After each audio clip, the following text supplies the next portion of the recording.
Hola a todos y a todas y bienvenidos al podcast de La Maleta de Carla.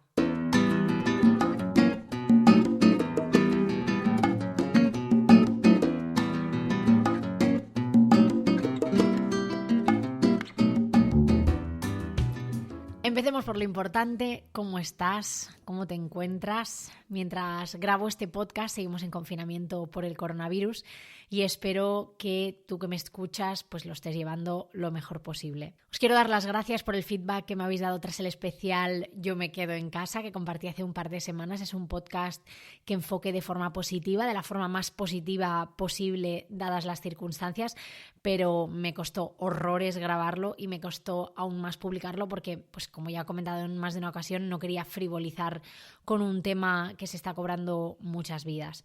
Pero lo hice con la mejor de las intenciones y me alegra ver que lo habéis recibido como lo que es, una dosis de positivismo, de desconexión en un momento en el que, pues por desgracia, abundan las noticias negativas, en parte porque son la realidad, pero en parte también porque vende y porque da audiencia.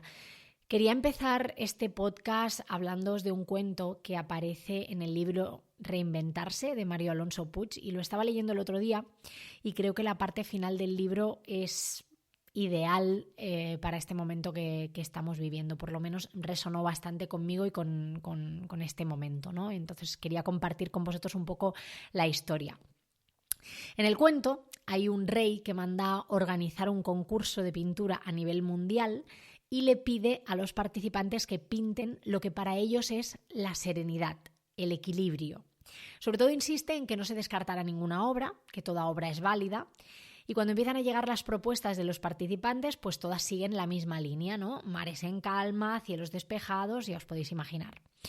Entonces, entre los cuadros participantes aparece una obra pintada en tonos oscuros, sin apenas luz, y que refleja un mar revuelto en plena tempestad en el que las olas pues golpean con violencia las rocas oscuras de un acantilado. El cielo aparece también cubierto de enormes nubarrones. Como veían que este cuadro no iba a despertar ningún interés, pero tampoco podían descartarlo porque el rey había dicho que se aceptarían todas las obras, pues lo colocan en un rincón apartado, escondido del resto. El día de la resolución del concurso, el rey va observando los cuadros uno a uno y ninguno parece convencerle, hasta que se fija en ese cuadro del rincón y decide que ese va a ser el cuadro ganador. Entonces los nobles le preguntan muy extrañados que en qué se basa esa decisión, porque ellos no le ven nada de serenidad ni de equilibrio a ese cuadro. Y entonces les indica que eso es porque no se han fijado bien y les manda acercarse bien al cuadro. Y ahí, entre las rocas, hay un pequeño nido con un pajarito recién nacido y la madre le da de comer completamente ajena a la tormenta. El rey les explica, y aquí sí que cito textualmente, que la serenidad no surge de vivir en las circunstancias ideales como reflejan los otros cuadros con sus mares en calma y sus cielos despejados. La serenidad es la capacidad de mantener centrada tu atención en medio de la dificultad en aquello que para ti es una prioridad. Entonces Mario Alonso Puig afirma que la forma en la que enfocamos nuestra atención puede ser fuente de equilibrio o de desequilibrio en nuestras vidas. Si escogemos centrarnos solo en lo negativo, nos llenamos de tensión y perdemos el equilibrio. Así que yo creo que a pesar de la dificultad del momento que estamos viviendo, si nos dejamos llevar por la negatividad de algunas personas en redes sociales, por la negatividad que transmiten algunos medios de comunicación o algunas personas de nuestro entorno, pues quizá acabemos viendo la realidad como ellos, ¿no? De forma muy negativa, muy oscura. Y en cambio, si focalizamos nuestra atención en personas que nos transmiten optimismo, serenidad, que se centran en los datos positivos en vez de solo en los negativos, porque los datos negativos existen, hay que ser realista. Pero si nos centramos también en los datos positivos, yo creo que podremos llevar esta situación con mucho más equilibrio. Bueno, espero que os haya gustado esta pequeña historia para introducir el tema de hoy. Es un tema pues que va un poquito bastante ligado con este tema del equilibrio, con la serenidad. Viene bastante al caso. Hoy ya veis que vuelvo a estar sola en el podcast. Ya sabéis que cuando lo inicié comenté que mi intención era que siempre que grabara un podcast con invitados quería hacerlo de forma presencial y de momento pues quiero mantenerlo así. Para mí ya sabéis que es importante grabar en persona por una cuestión de calidad del sonido, pero también por el feeling que se crea con el invitado. Para mí eso es súper importante. Entonces, bueno, pues las próximas semanas, mientras dure el confinamiento, no voy a tener invitados fuera de lo que es mi casa, es decir, fuera de El Becario y yo, pero espero que igualmente los temas que tratemos os sigan pareciendo interesantes porque los preparamos con mucho cariño, ya lo sabéis. El tema del que os quiero hablar hoy tiene que ver con una conversación que tuve el otro día con Lucy de algoquerecordar.com. Resulta que yo le escribí por un artículo sobre el confinamiento que ella había publicado en su blog y con el que me había sentido súper identificada. A mí me gusta mucho cómo escriben ellos en su blog. Y ella me escribió de vuelta al día siguiente para decirme que le había encantado el podcast especial Yo me quedo en casa, del que os hablaba antes, y que lo tenéis hace 2 capítulos, digamos, hace 2 semanas que lo publiqué. Si lo habéis escuchado, sabréis que hay un momento en el que comparo toda esta situación con un retiro de meditación vipassana. Pues bueno, justo ella me hacía referencia a esta parte porque se sentía igual que yo. Lucy también hizo un retiro vipassana hace unos años y entonces, bueno, como que se había sentido muy identificada con este sentimiento. Así que he pensado que quizá era un buen momento para hablaros de esa experiencia, de cómo lo viví yo, de los paralelismos con la situación un poco surrealista que estamos viviendo y de lo que me está ayudando a haber hecho un vipassana no solo en mi día a día, sino ahora en tiempos de coronavirus. Vamos a empezar por el principio. Os voy a contar qué es un retiro de meditación vipassana porque puede que no tengáis ni idea. Yo, de hecho, oí hablar de esto hace 2 años y medio más o menos, pero no había oído hablar de este tipo de retiros antes. Entonces, como su propio nombre indica, pues un retiro de meditación vipassana es un retiro residencial de 10 días en los que te dedicas a aprender la técnica de meditación vipassana. Es una técnica de meditación que es de las más antiguas de la India, ya se enseñaba hace más de 2500 años, por lo que dicen, y en esos 10 días en los que estás en el retiro se aprende la técnica y se pone en práctica lo suficiente como para empezar a sentir algunos de sus beneficios. Es un curso de meditación por el que no pagas, ni siquiera para cubrir gastos de comida o alojamiento, porque los gastos están sufragados por donaciones de personas que cuando acaban el curso deciden hacer una aportación para darles a otros pues la misma oportunidad de beneficiarse de este retiro. Pero es 100% voluntario, o sea, no te obliga nadie a pagar cuando lo acabas. Dura 10 días porque es el tiempo mínimo en el que puedes aprender la técnica, pero también mejorarla y llegar a conseguir algunos resultados. Sí que han hecho experimentos de hacer un retiro de meditación de menos días porque hay mucha gente que no se puede permitir pues a lo mejor estar 10 días completamente desconectada del mundo, pero está comprobado que si lo haces en menos tiempo pues no llegas a aprender realmente la técnica y a ponerla en práctica. No consigues ver los beneficios, los resultados.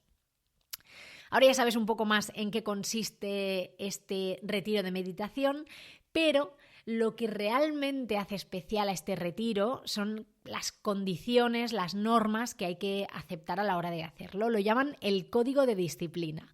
Entonces, para empezar, hay una serie de preceptos, algo así como los 10 mandamientos, ¿vale? Para que os hagáis una idea.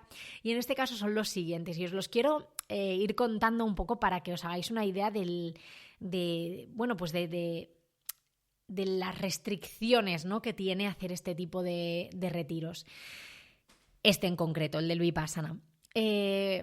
Cuando aceptas hacer un vipassana, tienes que abstenerte de matar, y no me refiero a matar a personas solamente, sino que no puedes matar un mosquito, matar un insecto, y es complicado cuando estás haciendo un retiro de meditación en un país tropical, como fue nuestro caso, que lo hicimos en Malasia, porque en muchos momentos hay mosquitos muy agresivos, muy grandes y pues la tentación de matar un mosquito está ahí, o sea, es algo que existe. Entonces, durante esos 10 días te tienes que comprometer a que ningún insecto sufrirá tu presencia.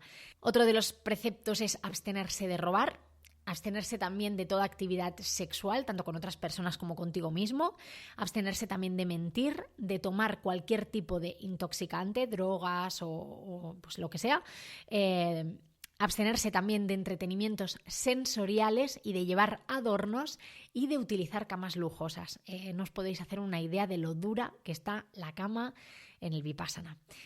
Además, los estudiantes que repiten este curso de meditación no pueden comer a partir de las 12 del mediodía, solo pueden ingerir té o zumo a las 5 de la tarde. Otra de las cosas a tener en cuenta a la hora de hacer este retiro es que durante el retiro lo único que puedes hacer es meditar. Entonces, eso quiere decir que si practicas cualquier otra religión, durante esos 10 días que dura el curso no puedes rezar, tampoco puedes practicar otras técnicas de meditación, otras terapias, cualquier cosa. No, solo meditar la técnica Vipassana.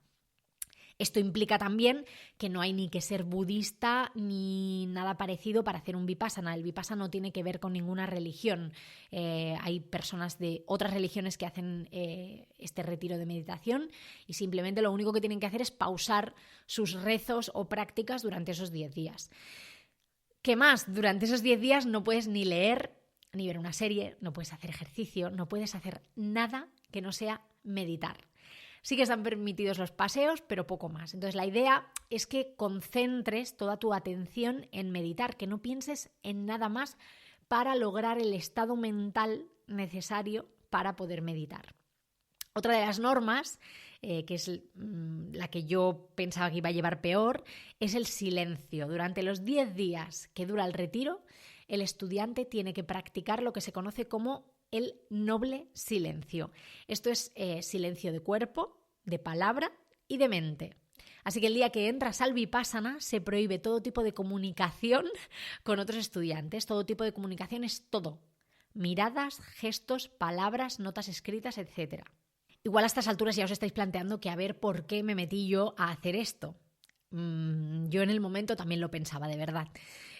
Os he dicho que no hay ningún tipo de comunicación, pero sí que es verdad que durante el curso tienes un profesor, puedes concretar entrevistas con él y en este caso sí que puedes hablar, lo que pasa es que es pues, de forma muy breve y concisa para resolver una duda puntual sobre la meditación, una vez más, no una duda sobre cualquier otra cosa. Y luego también tienes una persona responsable del grupo, como alguien que gestiona todo tu grupo y con esa persona sí que puedes hablar también, pero solo en caso de necesidad, de que necesites algo para tu día a día. Este tipo de retiros son mixtos. Durante el curso los hombres y las mujeres están separados.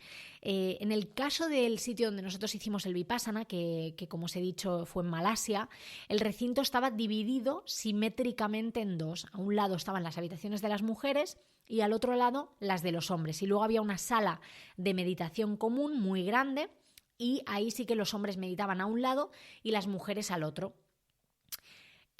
Supongo que estaréis preguntando si hice el Vipassana con Adrián. La respuesta es sí.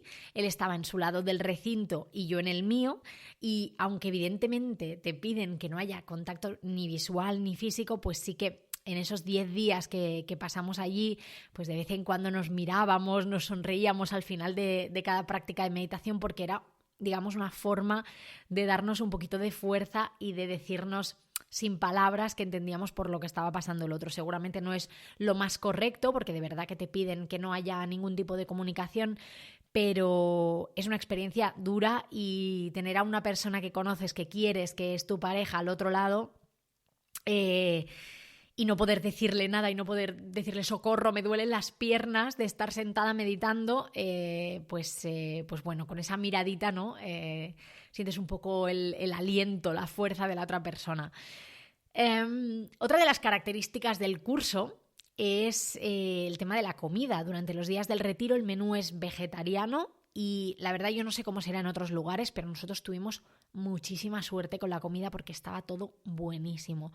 Variedad, cantidad y de verdad estaba todo riquísimo, era súper sano, súper equilibrado, porque es muy importante también el tema de la gastronomía para poder meditar correctamente. Otro factor importante, que puede parecer una tontería, pero es la ropa. Como veis en el código de disciplina no se queda nada fuera, o sea, está todo pensadísimo, todo súper medido y la ropa, en este caso, tiene que ser sencilla, modesta y cómoda. Todo lo que sea ceñido, transparente, escotes o prendas insinuantes está prohibido. Tampoco se permite tomar el sol ni la desnudez parcial y cito textualmente, esto es importante para evitar al máximo distraer a los demás. La idea es que estemos súper concentrados todos para poder meditar correctamente.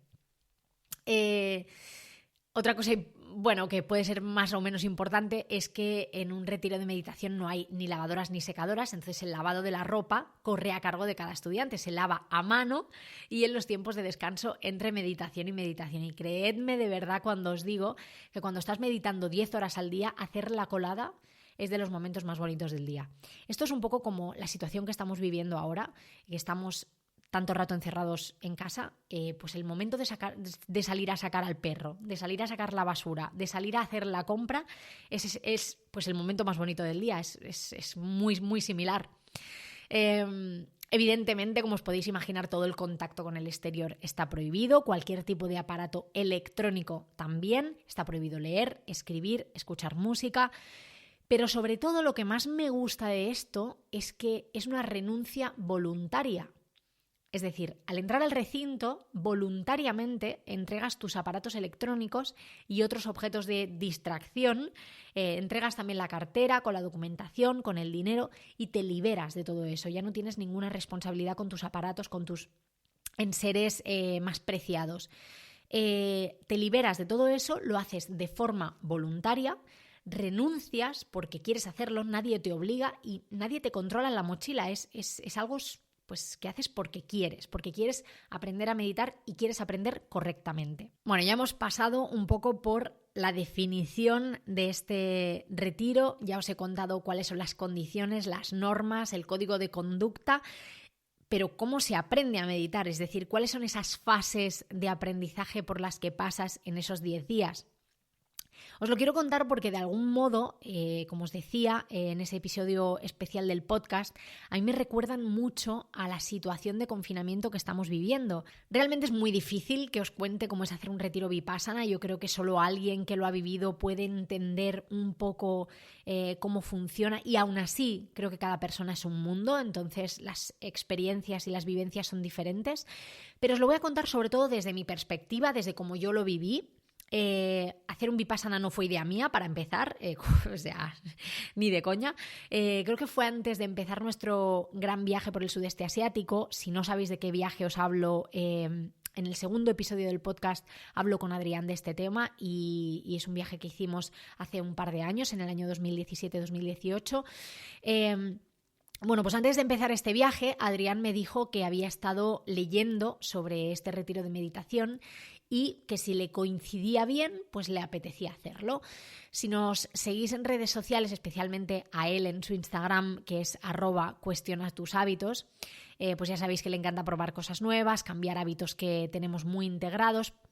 Y pues la verdad es que no me extrañó ni un pelito que me comentara esto. Entonces, cuando ya estábamos de viaje, me dijo que había encontrado un centro de meditación vipassana en Malasia y que iba a solicitar una plaza y que si yo quería hacerlo también. Era algo que habíamos hablado, pero bueno, yo nunca había mostrado ningún interés, no me llamaba más la atención y hasta que no viera que él se apuntaba, no me lo tomaba tan en serio, ¿no? Entonces, cuando ya vi que sí que solicitaba una plaza, pues bueno, pensé que si nos habíamos embarcado en ese viaje juntos, pues también podría ser interesante probar algo nuevo, un reto, también juntos. Entonces, también me apunté. Como os digo, toda la investigación la hizo él, yo solo sabía por encima de qué iba el tema, no conocía en profundidad las normas ni lo que podía suponer física y mentalmente para mí, no tenía ni idea de lo que era la meditación porque nunca había meditado y cuando hablábamos del tema yo solo me quedaba con la parte más superficial, que es voy a estar 10 días inmóvil y sin hablar y me va a dar algo, o sea, yo solo pensaba en eso, no pensaba más allá. Y eso era pues lo que más me preocupaba, no pensaba para nada en la hostia mental que me iba a llevar. Y creo que es un error, creo que es un error hacer un retiro de meditación vipassana sin saber a lo que te enfrentas más allá de pues estas cosas más superficiales que os decía, ¿no? Lo del móvil o lo de no hablar o lo de no tener contacto con el exterior. El día 1, que es el día que entras, te sientes muy perdido. Es un poco como, yo lo pienso como el primer día de clase cuando cambias a un colegio nuevo, el primer día de trabajo, que no conoces a tus compañeros, que no sabes dónde están las cosas, no sabes muy bien cómo actuar, cómo comportarte, y aunque conozcas las normas de papel, digamos, no sabes bien cómo aplicarlas. Y en este caso, pues preguntar tampoco era una opción. O sea, sí puedes preguntar, pero no puedes estar haciendo preguntas constantemente porque no puedes hablar. Entonces, no sé si sabéis esas maquinitas que tienen un gancho con las que pescas un peluche o lo que sea, que pues hay muchas en Japón, en las ferias y así. Pues yo me sentía como que me habían pescado con ese gancho, me habían sacado de mi realidad y me habían metido en una realidad paralela de la que no conocía absolutamente nada. Pensadlo así, en el día a día recibimos un montón de estímulos, que si la gente, la calle, las compras, internet, WhatsApp, tu novio, cocinar, viajar, una ciudad nueva, un paseo por el campo, olores, sabores, un montón de estímulos constantemente. Estamos constantemente estimulados por un montón de cosas. La decoración de tu casa también es un estímulo. Tu cocina, tu balcón, todo eso son constantes inputs que recibimos. Entonces imagínate que de un día para otro, frenas todo eso. La sensación de desconcierto es muy fuerte. Y estoy segura de que os suena porque es muy similar, o al menos a mí me lo parece, a la sensación de desconcierto que estamos viviendo con el confinamiento. Los primeros días son un poco de negación, de no comprender nada, de que tu vida de golpe se pare y que todos esos estímulos que recibías hasta ese momento, pues tienes como que seguir manteniéndolos a golpe de recetas, de ejercicio, de ocupar el tiempo. No puedes parar porque si paras es como que se para la rueda y entonces, ¿qué haces si paras, no? Es un poco esa sensación de que te han arrancado de tu vida habitual, de tu rutina, y estás en otra vida extraña, atrapado en tu piso, ¿no? En tu casa. En el Vipassana, los primeros días de meditación, además de pues, adaptarte a ese nuevo mundo, cuando meditas únicamente observas tu respiración. Sí. O sea, solo observas tu respiración durante 1 hora o 1 hora y media, lo que dure la sesión. Entonces, imaginaos la dificultad de estar concentrado solamente en la respiración y en nada más. Entonces, los primeros días o te duermes o se te va la cabeza a 1000 pensamientos diferentes porque estás todavía pensando en la vida de fuera, estás muy conectado todavía mentalmente con la vida de fuera. Igual que ahora en el confinamiento, hasta que aceptas que esto es lo que hay, no haces más que pensar en lo que harías si estuvieras fuera, en lo que pasaría si salieras a la calle, en los viajes que harás cuando seas libre. Es un poco ese tiempo de adaptación. Yo si pienso en los primeros días de confinamiento, me costaba concentrarme muchísimo. Me costaba ponerme a trabajar o a hacer otras cosas. No sé si a ti que me estás escuchando te pasaba igual. Si es así, me gustaría que lo compartieras conmigo. Pero el tema de la concentración los primeros días es muy complicado, tanto a la hora de hacer un Vipassana como a la hora de estar confinado en casa, porque todavía tienes todos esos estímulos mentales, estás muy conectado con tu vida anterior, entre comillas, ¿no?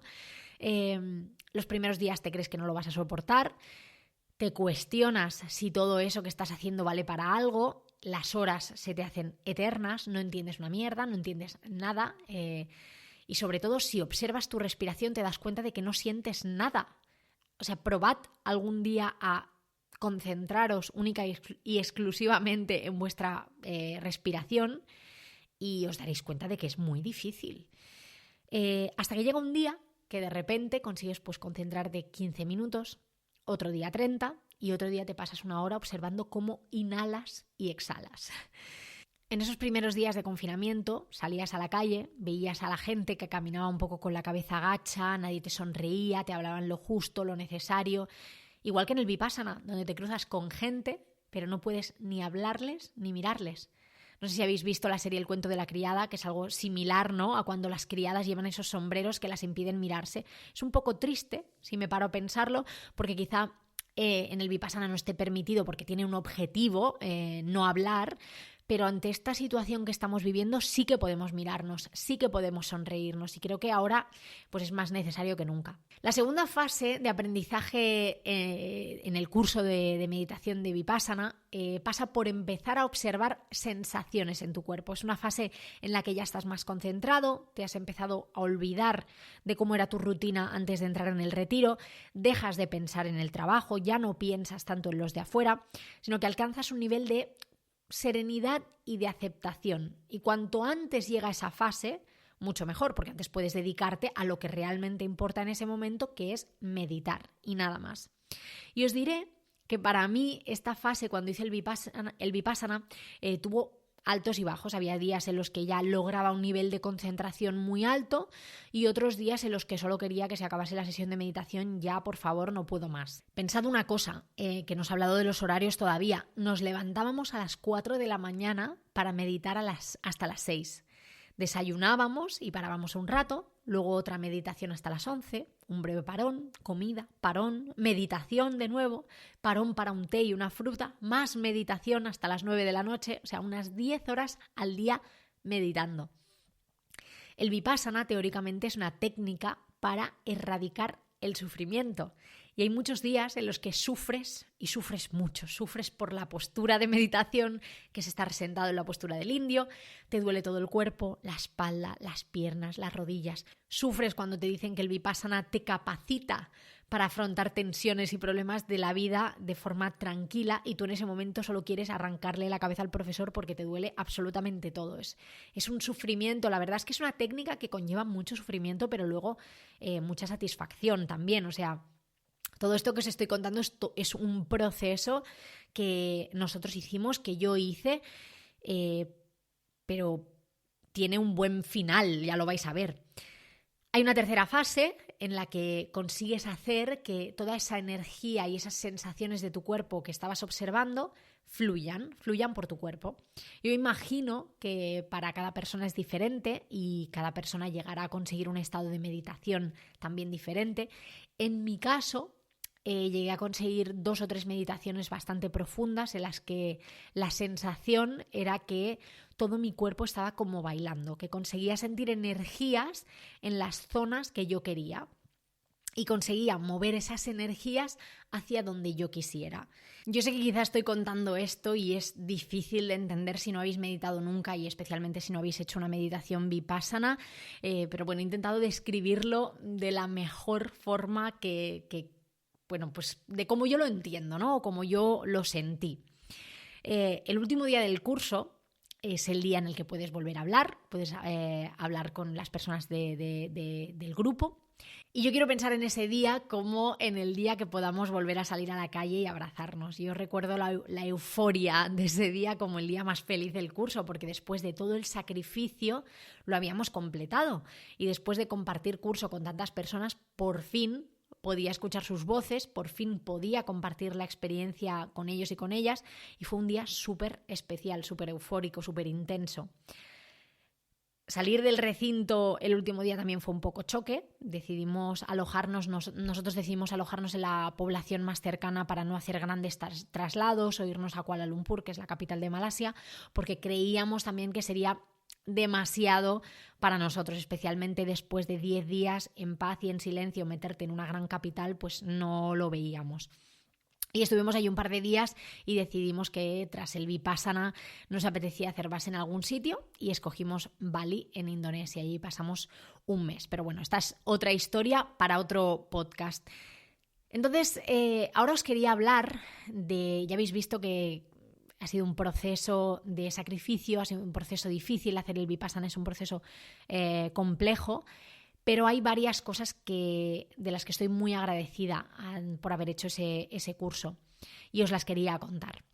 La primera es que aquellos 10 días han sido la única vez en mi vida que me he dedicado única y exclusivamente a mí, a escucharme, solo a mí. Ninguna voz externa, ningún estímulo, solas mi mente y yo. Y da miedo, da mucho miedo escucharse a veces, pero es jodidamente necesario para entenderse mejor y para conocerse mejor.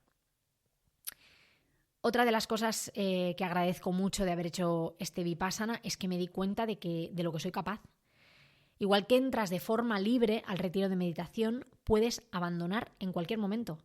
Pero claro, esa no es la idea. La idea es que el Vipassana se enseña paso a paso y si te vas antes, pues no lo aprendes todo y no das lugar a que la técnica te funcione. Y yo, que soy una persona impaciente, que lo quiere todo inmediatamente, yo pensaba que iba a ser llegar, sentarme y venga, ya estoy meditando. Pues no. Y eso me generó muchísima frustración que se convirtió en aprendizaje. Llevo muchos años trabajando mi paciencia, mi equilibrio emocional y el Vipassana me sirvió muchísimo en ese sentido. Lo bueno también es que yo personalmente soy muy autoexigente y abandonar, aunque lo pensé, pero abandonar hubiese significado decepcionarme a mí misma muchísimo. Me había propuesto completar el curso y a no ser que me encontrase mal física o mentalmente, pues yo lo iba a completar. El otro día escuchaba también una frase en el podcast de los sueños de Balamoda, que si no lo seguís es uno de mis favoritos, y decía: las personas con metas claras avanzan a pesar de las dificultades. Y es una frase que me he escrito en mi agenda, que me la voy a tatuar a fuego en la mente porque no podría ser más cierto. Yo creo que el Vipassana reforzó mucho en mí esta capacidad de trabajo, de concentración en una meta, precisamente porque no abandoné, porque superé los obstáculos. Y al Vipassana también le agradezco que me ha enseñado a afrontar situaciones nuevas con tranquilidad y con equilibrio. Yo antes era puro nervio y aunque ahora hay situaciones que me superan, por lo general no siempre, soy capaz de coger aire y respirar y pensar que todo es pasajero y que esta situación de confinamiento por el coronavirus es temporal. Y también que esta situación de confinamiento por el coronavirus es temporal. Os cuento todo esto, además de por compartir mi experiencia aprendiendo esta técnica de meditación, porque yo salí de ese curso renegando totalmente y jurando y perjurando que nunca más volvería a hacer un curso de meditación Vipassana, y hoy, 2 años y medio más tarde, no sabéis cuánto lo agradezco y las ganas que tengo de repetir. Entonces, la conclusión a la que llego con todo esto es que a veces de las situaciones que no nos son tan favorables, esas que parece que no nos van a enseñar nada, son de las que más aprendemos a largo plazo. Pero solo el tiempo y la perspectiva nos lo confirman. Y yo quiero pensar que aunque fuera una experiencia durísima, igual que yo he sabido valorar los conocimientos y los aprendizajes que adquirí en el Vipassana, cuando pase un tiempo todos sabremos valorar el aprendizaje que nos está dejando el tiempo de confinamiento y la situación que estamos viviendo en general. Si tú que me estás escuchando te planteas hacer un Vipassana, en el post sobre este podcast que encontrarás en el blog, ya sabéis que siempre escribo un post que acompaña al podcast, te voy a dejar algunos enlaces de interés. Hay que apuntarse con bastante antelación, especialmente en el caso de las mujeres, porque suele haber lista de espera, pero hay posibilidades. Yo estuve en lista de espera y conseguí entrar. En ese post también vais a tener enlazado un vídeo que grabamos 3 días después de salir del retiro. Creo que es muy interesante que veáis cuál fue nuestra reacción al poco de hacerlo y cuál es mi visión del Vipassana ahora, 2 años y medio después, porque han cambiado muchas cosas. Y de verdad que pienso muy a menudo en el Vipassana. No, en ese momento creo que no era consciente de todo lo que me iba a influenciar y de todo lo que me iba a enseñar, y me sorprende bastante ver cómo lo pienso muy a menudo. Pienso muy a menudo en todo el aprendizaje que adquirí en tan solo 10 días, ¿no? Qué ganas tengo de repetir, de verdad. Y bueno, hasta aquí el podcast de hoy. Ya me diréis si os ha parecido un podcast muy hippie, que ha estado muy reflexivo. Espero que os haya parecido interesante la experiencia. Si en el futuro os decidís hacer un retiro de meditación, pues espero que me lo contéis, porque es una experiencia que les recomiendo a todo el mundo. Esto ya lo pensaba cuando salí del Vipassana y lo pienso ahora. Si ya habéis hecho también un Vipassana, pues contadme qué tal fue vuestra experiencia, se parece a la mía. Contadme también si ya meditáis y cómo lo hacéis, a través de una aplicación, por vuestra cuenta. Y me gustaría saberlo porque, aunque disfruté mucho de la experiencia, pues no he mantenido una rutina de meditación lo suficientemente consistente y tengo muchas ganas de retomarlo, la verdad. Os espero en el blog, como siempre, en redes sociales donde me encontráis como @lamaletadecarla. Y si os ha gustado este podcast, me encantaría que me dejarais un comentario en la plataforma donde lo estéis escuchando y que os suscribáis para que os avise esa plataforma siempre que suba podcast, que ya sabéis que es todos los domingos. Eso me ayuda a mejorar mi posición en los rankings y a que el podcast llegue a más gente. Así que os doy las gracias por adelantado a todos los que lo compartís, os suscribís, dejáis comentarios. Muchas gracias y hasta la próxima.